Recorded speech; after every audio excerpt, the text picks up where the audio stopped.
Continuamos con Alejandro Pataudrus. ¿Cómo está, Alejandro? Muy bien, gracias por la invitación. Como vicepresidente del Partido Justicialista en San Martín y como dirigente del partido en el ámbito provincial. Bueno, hubo alguna reunión del Consejo de Partido para decidir la fecha del Congreso y establecer nuevas pautas para la Carta Orgánica.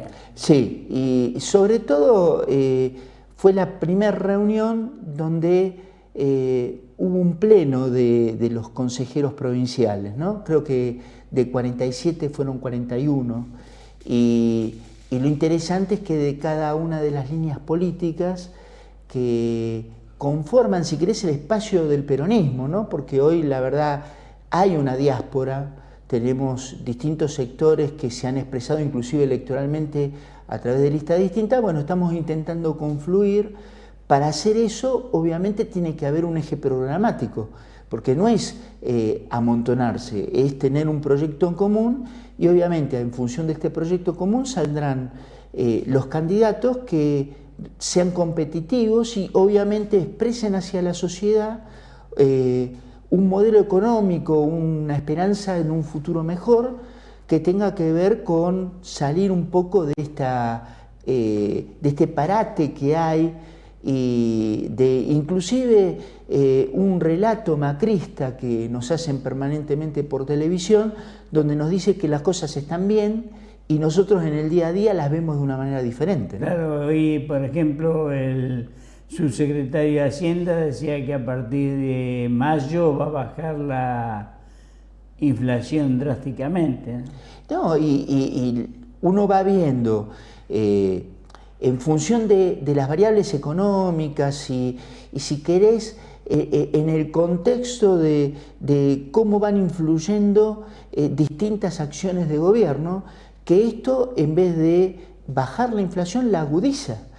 Pero no es que agudiza la inflación por un tema de un consumo que hace que, no sé, el almacenero, en vez de vender 10 botellas de Coca-Cola, venda 100 botellas de Coca-Cola, entonces de alguna manera le sube el precio. No, acá hay una cuestión defensiva, y este es el problema. Casi todos los comerciantes lo que están pensando es en la reposición del stock, que cuando tengan que ir a volver a comprar el producto que vendieron, que esté como mínimo debajo del precio que ellos lo ofrecieron al público. Y después también hay un tema del empresariado. Yo creo que está sobreestimado el papel de ser un empresario, sobreestimado el tema este de que por el hecho de venir de la función privada van a hacer un acto patriótico allí en el manejo del Estado, cuando lo que vemos permanentemente es que toman decisiones sin pensar que hay grandes grupos de perdedores, ¿no? Grandes grupos de la población que le impacta fuertemente. Y el ejemplo más claro, si querés, son las tarifas.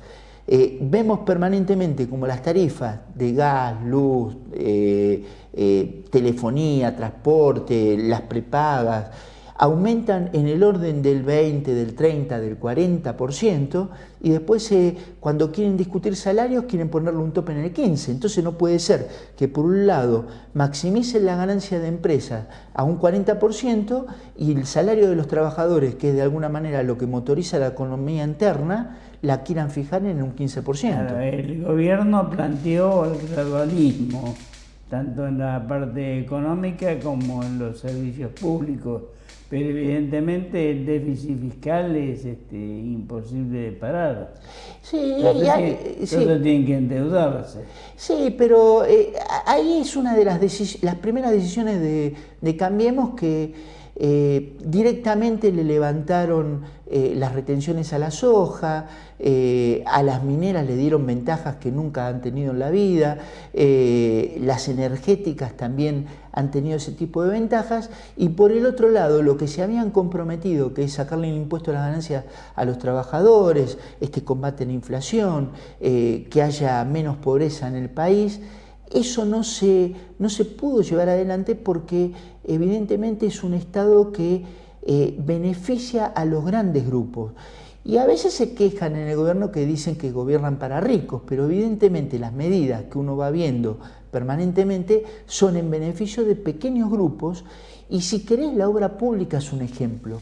La obra pública, lo que están haciendo es concentrar en 20 o 30 grandes empresas y después no están permitiendo que haya la pequeña obra pública o el pequeño red de comerciantes. Perfil hizo una nota muy interesante sobre, creo que los 30 beneficiados de este sistema. Y bueno, la verdad, si ellos están proponiéndonos un efecto derrame, ¿sí? No se está viendo hoy en la sociedad porque cada uno de nosotros estamos consumiendo menos, cada uno de nosotros hemos tomado pauta de si querés, mayor austeridad. Puede ser que esté bien, pero en el fondo, no sé, si vos no tenés una propensión, sobre todo, a tener una esperanza en el futuro, te quedás quieto esperando a ver qué es lo que sucede. Y yo creo que mucha parte de la población ha perdido esa esperanza inicial en el gobierno de Cambiemos, que iba a mejorar las cosas, y hoy está esperando para ver qué pasa. Lo dicen las últimas encuestas, que el 76% de la gente está diciendo que no cree que el año que viene va a estar mejor que este año. Claro, y se cometen errores, por ejemplo, en el tema seguridad, que, bueno, el presidente va a hablar ahora de mano justa, no de mano dura, pero en cierta manera avaló un hecho bastante confuso.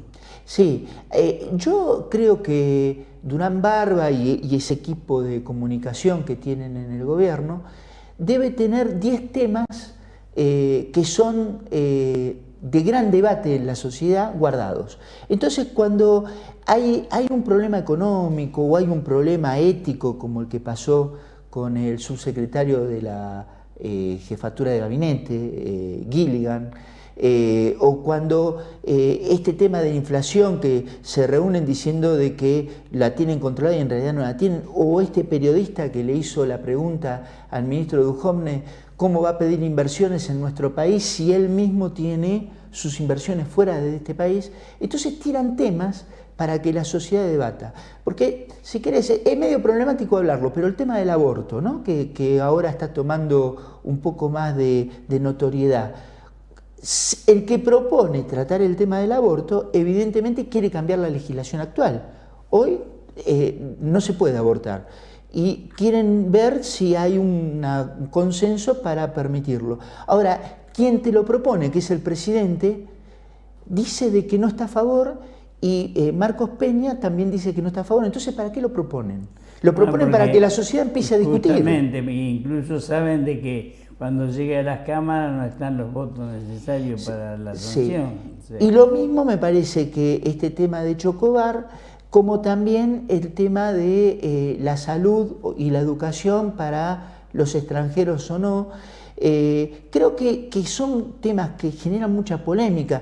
Nosotros tenemos una sociedad que a veces dice una cosa y después actúa de otra manera, ¿no? En general se ve cuando muchos se quejan del Estado y después cuando le preguntan tipo en focus group o en encuestas más confidenciales si el Estado tendría que tener injerencia en determinadas políticas, dicen que sí, que el Estado tiene que tener injerencia. Entonces, bueno, es como que nos estamos mintiendo en la cara muchos argentinos diciendo una cosa y haciendo otra.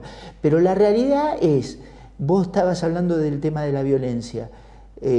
Hoy salió de la agenda de los medios la violencia, cada vez se trata menos. Pero los que tenemos el timing, conocemos lo que va pasando en los distritos, sabemos que ha avanzado muchísimo. Se está hablando de que se está combatiendo las mafias de las drogas. Sin embargo, el otro día ha salido un informe muy interesante que de la Argentina hacia Europa va marihuana y cocaína, y de Europa hacia Argentina están viniendo drogas sintéticas. Entonces, si están viniendo drogas sintéticas, evidentemente ese combate contra la droga, algo está fallando. Entonces, bueno, tenemos que crecer un poco y generar políticas de Estado. Yo creo que ahí hay que consensuar entre todos los partidos políticos, Pero evidentemente hoy hay un gobierno que tiene una concepción y sobre todo que se apalanca mucho en el marketing, y nosotros desde el peronismo tenemos que lograr, si querés, mostrar una propuesta superadora que dé esperanza a la gente. Y creo que ese es un poco el camino que tenemos que seguir, y una propuesta que tampoco sea demagógica, ¿no? Nosotros tenemos que decir qué es lo que vamos a hacer, cómo lo vamos a hacer, con qué recursos, y bueno, y después empiezan a materializar realidades. Como un simple ejemplo acá en San Martín, puede haber polémica o no puede haber polémica, pero el ensanche de 25 de mayo, el ingreso al distrito, se está viendo, eso va a ser una gran vía de comunicación.